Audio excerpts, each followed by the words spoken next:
UP के CM Yogi Adityanath के पिता आनंद सिंह बिष्ट का आज सुबह निधन हो गया। उन्होंने दिल्ली के एम्स अस्पताल में 10:44 पर आखिरी सांस ली। लेकिन ये दुखद समाचार जब सीएम को मिला, उस वक्त वो प्रदेश में कोरोना के कहर से निपटने के लिए अपनी कोर टीम के साथ बैठक कर रहे थे। हालांकि ऐसा नहीं हुआ कि इस सूचना के बाद उन्होंने बैठक भंग कर दी हो, बल्कि उन्होंने बैठक पूरी की और अगले आधे घंटे तक सभी की बातें भी सुनी और महत्वपूर्ण निर्णय भी लिए। बताया जा रहा है कि जब सीएम योगी को पिता के निधन की खबर मिली, तब वो कोरोना पर टीम 11 के साथ बैठक में व्यस्त थे। पिता के निधन की सूचना मिलने के बाद भी लगभग आधे घंटे तक वो नम आंखों के साथ बैठक करते रहे। उन्होंने राजधर्म को सर्वोपरि रखा। उन्होंने फैसला लिया कि कोटा से लौटे यूपी के बच्चों को घर पर ही क्वारंटीन किया जाए। साथ ही आरोग्य सेतु ऐप डाउनलोड कर बच्चों को घर भेजा जाए। बैठक खत्म होते ही उन्होंने मां को एक चिट्ठी भी लिखी। बताएं तो ये भी जा रहा है कि बैठक के दौरान अपने मास्क को चेहरे से नीचे रखने वाले योगी आदित्यनाथ ने आज पूरे वक्त मास्क पहना हुआ था। शायद मास्क के पीछे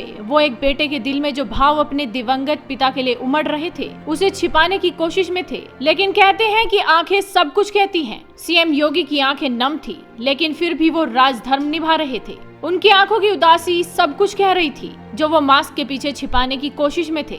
लेकिन ये सभी भावनाएं उन्हें राजधर्म का पालन करने से नहीं रोक सकी। साथ ही उन्होंने कोविड-19 से लड़ाई को अहमियत देते हुए पिता के अंतिम संस्कार में भाग न लेने का भी फैसला किया। मां को लिखे खत में यूपी के सीएम योगी ने कहा कि मां, मैं आना तो चाहता था, लेकिन मेरा कर्तव्य बोध कह रहा है कि पहले मैं देश देखूं। साथ ही उन्होंने परिवार और अपनी मां से अपील की कि लॉकडाउन का पालन करते हुए परिवार के कम से कम लोग पिताजी की अंत्येष्टि में शामिल हों। यानी कि आप अंदाजा लगा सकते हैं कि अपने पिता की मौत की सूचना के बाद भी वो किस तरह से अपना राजधर्म निभाते रहे।